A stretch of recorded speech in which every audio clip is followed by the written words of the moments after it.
Is it kicking the can down the road, leaving it up to future legislators?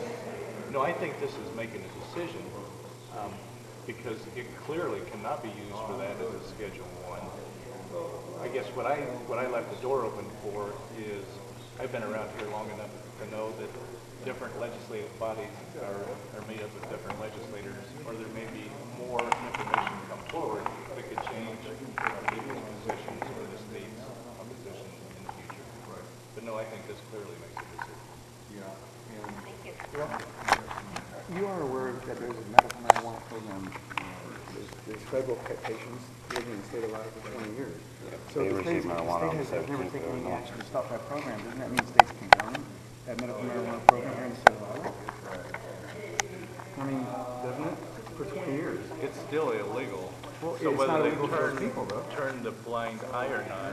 Yeah. If it's illegal, why is it? Here's a copy of Quayle's email. You may have seen it. And I understand that he actually broke California law going out there doing that. And we want an investigation. As citizens of Iowa, we want an investigation. The biggest issue I have with that. I have multiple sclerosis. I've been campaigning for medical marijuana for 6 years. I've been arrested for less than a gram of marijuana. I've spent hundreds of hours at the Board of Pharmacy hearing to hear this decision. And to see someone like Baudler and to hear him advocate on the radio, morphine and Oxycontin are better for multiple sclerosis patients, he's crazy. Okay? You know what I mean? Science has already proven it. that's not what I thought. Sure. It would be better than people are taking a safer alternative, which is marijuana. Nobody's ever died from marijuana. So the issue when it comes to medical marijuana is saving lives. People will be alive today if they have the safe alternative of medical marijuana. Hey, you're not going to get me to... I'm not a marijuana prohibitionist. I think most of our drug laws are a scam. They're designed to enrich and increase the size of government needlessly. And as long as potheads don't have the ability to pass on the cost and their effects of their habits on to me, I don't give a rip. But here's the deal, Mike. If you want me to, I will convert you into my newsmaker guest and put you on with listeners who will either agree or disagree with you, and you can make your case, okay? That sounds great. I'll put you on hold. I'll take a short time out. The fellow who we have on our newsmaker line is the fellow that's trying to get... Baudler, Representative Clell Baudler is a Republican from Greenfield, former state trooper, and my guest wants him impeached because he went out to California and to try to demonstrate the California system was a mess. The pro-medical marijuana people have been making a run on the institution and have had some success in attracting some supporters to the notion in the last cycle or two, including our own Ross. Who's the fellow, the medical doctor that's on with Steve every once in a while? The liberal guy that's always on with Kozlow. Yeah, Dr. Alan Kozlow, yeah. including with the support of Alan Kozlow, has now thrown his support behind the reclassification.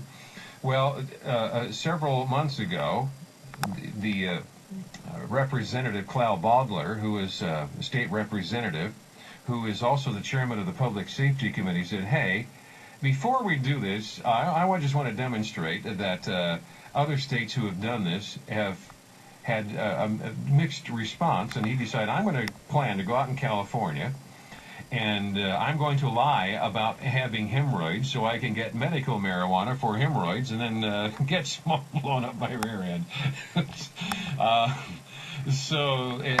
Well, that didn't go over too well with my guest, who is on our other newsmaker line. Mike, is it Pesce? Is that pronounced correctly, Mike? Pesce? Mike Pesce.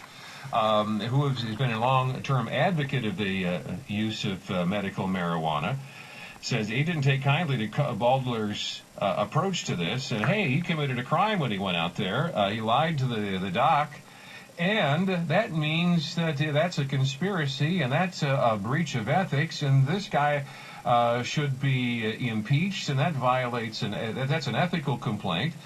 And you're on the air this morning inviting the public to join your cause. Yes. Your central case being...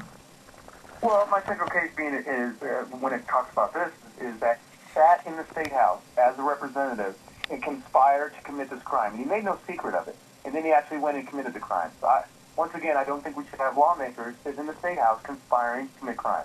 Simple as that. Okay. And you think this guy ought to lose his job? Well, yeah, because what does that say to lawmakers if he doesn't? Does that say that we're okay with lawmakers conspiring to commit crimes? We can't be okay with that. So what's the next step, do you figure? Well, I'm hoping there'll be an ethics hearing, and hopefully they'll find him guilty of egregious violations, and we'll see what it takes from there. I mean, I don't know what's going to happen. I'm hopeful that he will get reprimanded, and possibly lose his position. He's been a representative for 12 years. He was a cop for like 20 years or something like that. He is a fellow who has a long record of resisting drugs and being a person who hates drugs because his argument is, I've just seen the abuse. And I don't want that coming to Iowa on the basis of a scam. Well, Clell Baudler, let's say he had a problem with the prescription drug system. Does that mean he goes to a different state and violates prescription drug laws of that state and lies about a condition? Of course not. He shouldn't be doing that. That's not the right way to go about it. But what if in that other state is designed with the whole idea of lax enforcement? It's a wink and a nod situation where you're expected to go into those kiosks and lie, and with the exchange of money and fake medical records, you get access to cheap weed. Well, let me throw something in here, because if you read the email, he was saying the reason he didn't think this person was a doctor is because they were Oriental and they had an accent. That's his reason for this person not being a doctor, which is, it's a whole different issue, but I think it tells a lot about the kind of person called Bob. Why, he's talking about the ability to communicate. He said he spent most of the time just trying to communicate with somebody who didn't have English skills. And that is a template situation. Does that mean that person wasn't a doctor, though? I have no idea, but there's all kinds of diploma mills out there that generate medical degrees that will get you in the door of a drug kiosk. They can't qualify for a real job, but they can get you in front of you can get you a job in a drug kiosk or an abortion clinic. Well, here's another thing I would like to mention. See, Clell Baudler, as far as I know, never actually went through the process of actually receiving the marijuana. He got the card, which is illegal enough. But there was another step he had to take to actually receive the marijuana. And once again, there's another safeguard they try to verify as well if you're a citizen of the state. So even though he went through all that, he probably still wouldn't have received the marijuana because they have more safeguards in the system as well. So he's knocking the system, and he never even went all the way through the system. He probably would never even been able to receive marijuana like he said he was going to. This is Troy. You'd like to talk with Mike. Yes, I was just curious if Mike is a constituent of the lawmaker. No, I'm not from his district. Okay, so using the same logic that you're applying, you really don't have a right to complain and call for his ouster. But I'm in the state of Iowa, though. I'm a resident of the state of Iowa. But you're not his constituent, unless it's a statewide lawmaker like the governor or a senator. You don't have standing to call for that. Now, the second question that I have is, you said he conspired. Well, a conspiracy requires two or more people. With whom did he conspire? Conspiracy does not require two or more people. You can have single persons get charged with conspiracy. It happens all the time. That's patently false. That is not false. No. I have to comment on this. If you know somebody that's been through the criminal justice system and been charged with conspiracy, I know a lot of people, individuals by themselves, who went to prison for conspiracy. There's got to be two people. No. Conspiracy is planning the crime. If you look at the way people are charged on a federal level for conspiracy charges, and I'm talking about people I've known, friends of mine, who went to prison for conspiracy all by themselves. If you have, for example, a friend of mine, I won't mention his name, this is about 15 years ago, he didn't have any kind of marijuana or anything in his house, but he had different instruments for marijuana. They assumed that he was conspiring to sell marijuana. He went to prison for it. Okay. All right. Hey, thank you, Troy. I appreciate it. This is Joe. Good morning, Joe. Hey, tell that guy guy you got on the other end to get on with his life, because we got more important things to talk about. This little infraction, and that's all it is, little infraction that legislator did. I don't know whether he did anything wrong or not, but I'm sure not going to vote to crucify him for it. I use it as information for making future decisions. He's on a fact-finding junket. Yes. I'm not against lawmakers doing fact-finding missions, but you don't break the law. That's fact-finding. He didn't break no law. He was just out doing some research. He ain't done nothing wrong, and the Ethics Committee ain't going. All right. Hey, thank you, Joe. Well, I'd like to comment real quick. Go ahead. If you look at the California Code, it's 11362.81, and it says in it, you give any false information to anybody in the system, anybody, not necessarily a doctor, anybody along the system line to try to receive a card or receive medical marijuana, then you violate that law. And so that's what he did. Do you really honestly expect to be successful in this impeachment endeavor, Mike? Well, I don't know what the outcomes be. I think at the very least there needs to be an investigation. All right. Hey, thank you for your time this morning. I appreciate the vigorous conversation, sir. Yeah. You bet. Bye-bye. Oh, wow. That's kind of interesting. Tom Coates was, we're going to talk to Tom? I think we were going to talk to Tom Coates. Okay, I think we are, because I think the governor said some interesting things this morning at a meeting. We might get a chance to talk with him about that. It's something to say about gambling. That's what attracted Tom Coates' attention. Right back to conversation. One of my listeners sent me this from the criminal law. That's one of these things on the internet that defines things according to the U.S. Code. Conspiracy cases are defined in cases in which two or more persons agree to commit a crime or perpetuate an illegal act. Two or more. The other caller suggested only one person. Kind of difficult to conspire with yourself, unless, of course, you have a multiple personality, like those ladies at the insurance company did. Anyway, let's go right back to the conversation. And Troy, you had a good point. I'd like to hear it. Hi, Jan. Hi. I have a question for you. Yes. What if I went to California and did exactly what that person did? Would I be breaking the law?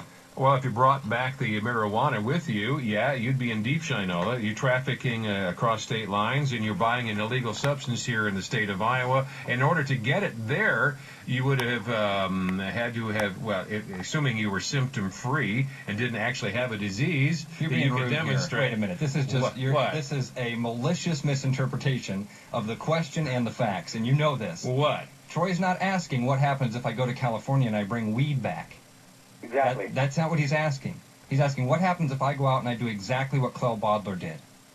He would be considered breaking the law for having lied to a medical physician. That's what I just said. It has nothing to do with bringing weed back. No, Yeah, you didn't listen to what I said. I said if you lied to the system out there, you would be breaking the laws in California. So I'm not subject to penalty then? Because what? He's not subject to penalty because Well, you don't understand the scam, though, Troy. You would be subject to the penalty, but it would be like lightning striking to actually have you be subject to the penalty. And I did it to prove a point. The whole system is set up as a scam to do it precisely that. So why would I go out there to prove the point? Would I still be breaking the law if I did so? Technically, yes. So what's the difference? It is one of those laws that is routinely, universally ignored. Right. It's not being. So why are we even debating it today then? Because the Baudler is being charged with an impeachable offense. Yes, he is, because he broke the law, which is my point of calling. I don't have a dog in a fight, Jan. I don't care either way. It's a wonderfully circular argument. Because because if you're starting with the idea that the law is a machine that's supposed to work with absolute precision, the whole analogy breaks down. The law out there is a scam. To break a law that is a scam is a non-event. But it's being treated as a big event by somebody who wants to get Baudler because they have another agenda, which is to advance easy access to pot here in Iowa. And it's a group of people on both sides scamming each other and getting us caught in the crossfire, which I thoroughly appreciate. This is Tom Coates. What happened this morning with the governor? Well, I didn't get a chance to watch it live, but I understand he proposed well, in fact, it's interesting that you're talking about one vice. We'll jump to another one, won't we? Okay. I'm not sure I'm prepared to jump. I might be able to just kind of halfway lunge. There was Clear-cut case to me. It does. I mean, he was trying to say, he admitted to it at first off, then he realized there was actually penalties behind it, and he's saying that, well, maybe the person wasn't a doctor. The person was probably a doctor, but that doesn't actually matter if you look at the code. It's anybody in the process. If you give false information to anybody in the process of trying to obtain a medical marijuana card in the state of California, well, then you're subject to that penalty. So. Okay, but I just don't understand why someone would be dumb enough to one, use it as a fundraiser or support some sort of promotion, and two, to tell, again, the general public and the pharmacy board, I'm going to do this. Yeah, I think that's the biggest problem we had, is that not necessarily that he just went to California to commit the crime, but he sat at the State House and premeditated this crime. I mean, he conspired to commit this crime while he was working in the State House as a representative for the state of Iowa. And obviously, you can't have lawmakers sit in the State House using their time to plan to commit crimes. Well, now, depends on which crimes. Okay. Well, I guess adultery isn't a crime, so I guess our lawmakers are safe there. The fun part is, again, with me, it's not like the guy on the AM dial. It's not the fact that he was hooked on OxyContin pills he was buying illegally from his maid. It was he had spent so much time prior to that talking about how, drug abusers need to go to jail, and how people who get hooked on drugs are losers and junkies and, need to be done away with. Yeah, till it happened to him. I'd be interested to see Clell, I'm sure he's got any number of newsletters and speeches like that, talk about, perhaps, needing to crack down on even first-time offenders, and needing to hold ethics, violations in, need to be strong when it comes to going after lawmakers who break the law. Those are the money quotes. Those are the money shots. I mean, if he was a man of honor, if he really truly believed in the law, then he would get on the next plane to California and turn himself in to face prosecution, wouldn't he? No, because he's a Republican, and it's okay if you're a Republican. Exactly. Again, I just don't know why someone would be dumb enough to do this. That's the part that boggles my mind. It is. Can I just say, by the way, as a citizen of the state of Iowa, I'm glad as hell, by the way, he doesn't have a similar method to test out Iowa's gun laws. Well, he actually came up with some interesting bills as far as the gun laws are concerned, where he introduced 4 different bills, and I don't think they're going to really pass. But one of them, for example, was pretty much there's no process at all to carry a gun. Anybody can just carry a gun if they want. That's one of the bills he's introducing this year. So. Hey, hello. The House Bill 7 is the one that interests me. Yeah. And that's the shoot first, ask questions later. Oh, you're still on. You're still on the air right now. Whenever I talk to concealed carry folks, it's always, we know, I don't want to use it. Yeah, I just want it there to defend my family. So, yeah, we just cut it. That was the end of it. Basically, the gist of House Bill 7 is, now, if you see we'll see if Jamie calls in. Jamie called in, was listening to it in the cab, and heard he was bringing it up. So he called me. I said, Mike's calling to get in the rotation. But this is an attempt. I'll call you back in a little bit. Florida. You do not have to, the imperative is not on you to flee. You can do whatever you want. Here in Iowa, you have to show, to some degree, that you weren't able to escape the situation. And to me, that's where it should be. Well, yeah, because, if you can diffuse a situation by leaving a situation, then you want to diffuse it. Yeah, I don't want someone escalating. And that's exactly what his bill calls for. And that's what it allows. And this is, why don't we just call it what it is, the Tackleberry rule. The vigilante law. All situations are better with more guns. Yeah. Again, the impetus should be, if you can get out, get out. If you are being threatened, if you are subject to harm, that's a different story. It's the same, the guys I talk to who believe that if someone's rooting through their tool shed at night, they should be able to shoot first and ask questions later. No, that makes you kind of a vigilante murderer. Now, if they're coming into your home, that's a different story. It is a different story. I'll be the one to say, I don't own any tie-dye, but I just lean that way. If so, yo, Brad. What do you guys need? I have an ethics complaint. Okay. You're over here right now, so I'll take care of this then. All right. Now, normally when these are handed in, how long before we hear a response, and how does the process go? I have to ask Charlie, because I don't know. Neither do I. I've never done this before. So I don't know. All right. It's the first one we've gotten since we've been in charge. Yeah. So All right. I'll Well, have thank to you get for in your touch time. with you. Is there anything you're supposed to provide back to him that, because we got it all photocopied and all that, but. You have contact information there. Yeah, oh yeah. Your phone number's on Everything's there. in there, yeah. All right. Thank you. Okay. All right, thank you. So, okay, so what happened this morning? We just had it in our ethics complaint against Representative Baudler. And in the complaint, it states how he did, in fact, leave the state, go to California and break California law. And it also has a quote from the Iowa Constitution where it says, Article 3, Section 19 and 20 of the Iowa Constitution, ethics violation, or what is ground for impeachment is any misdemeanor or malfeasance. Well, this is a misdemeanor in the state of California, so I think it qualifies for at least the investigation here. A really big qualifies for impeachment. Okay, to be clear, you don't live in a Baudler's district, but you think wouldn't one of his people he represents be the people that you would like to be communicating with on this? Well, yeah. I mean, if anybody wants to give their opinion on this, I just think as a citizen of Iowa, I just don't think we should have lawmakers here. The biggest issue for me is not just academic statement, but the crime that actually plans on here in the state house, working on our tax laws, on our dollars. And that's the biggest problem we have.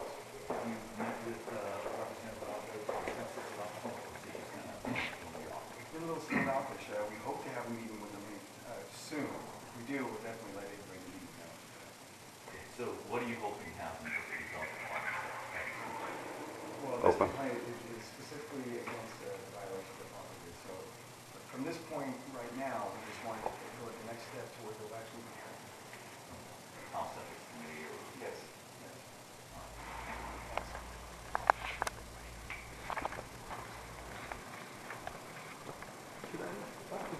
Yeah.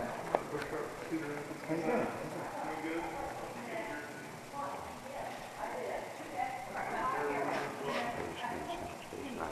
Project. What time is my page?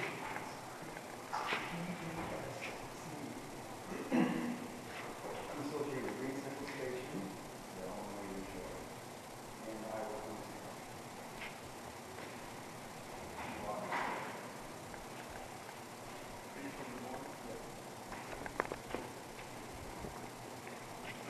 Oh. You want to? Yeah.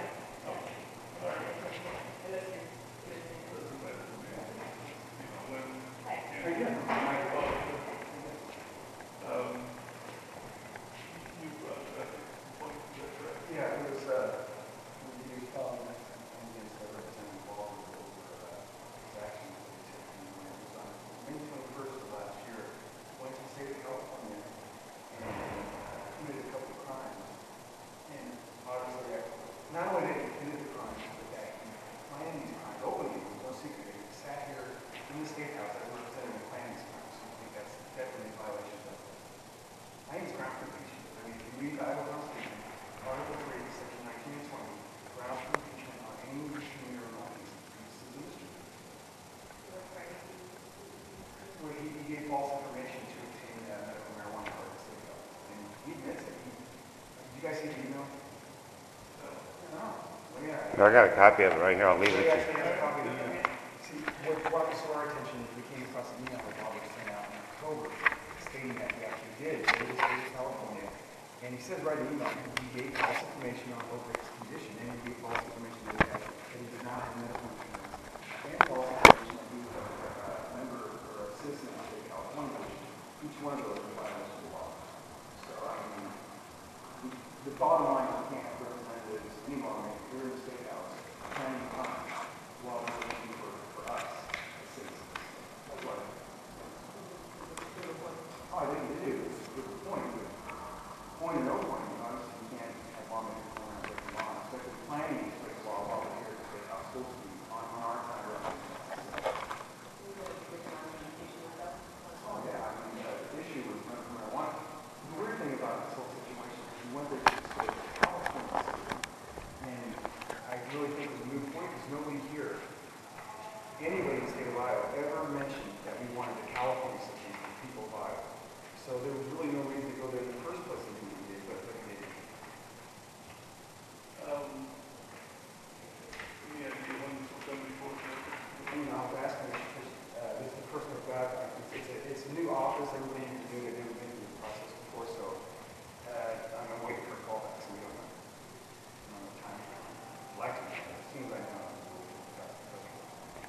approaching any lawmakers, trying to get them to file articles of impeachment? You know, we have, we give some lawmakers a copy of the email, and like I said, the email was actually first circulated in October, so I'm actually surprised that no lawmaker took it upon himself to file an impeachment complaint. It doesn't take a brain surgeon to realize that you can't go to a position and lie about a condition to get a regulated drug. I mean, you can't do that here in Iowa, you can't do that in any state. That's a violation of the law. I mean, I'm actually shocked that nobody's done this already. Yeah, I mean, this happened in October, and a lot of people had their hands on this email, and nobody thought to do this. That's the whole reason we didn't really want to take the step ourselves, but we really felt compelled to get it. Well, we're Green Central Station online radio show, GoingAmplified.com, and also we're the Iowa Clemency Project too. We lobby for the Iowa Clemency Project. Do you think the church itself is supposed to have this recognition? Well, one of the things, I think it's a conflict of interest because Baudler, it was his bill. We were at the subcommittee meeting last Wednesday for a bill that Baudler, it's his bill, where pretty much wants to cross out everything that's been proposed for the Board of Pharmacy bill, which is take the first step to take marijuana off to Schedule 1, and then hopefully start a medical marijuana program. He introduced the bill to pretty much get rid of everything the Board of Pharmacy has done, and they're the medical experts. And we don't think, when it comes down to it, politicians should be deciding on medicine. We should leave it in the hands of the medical profession. Thank you, guys. All right, thanks a lot.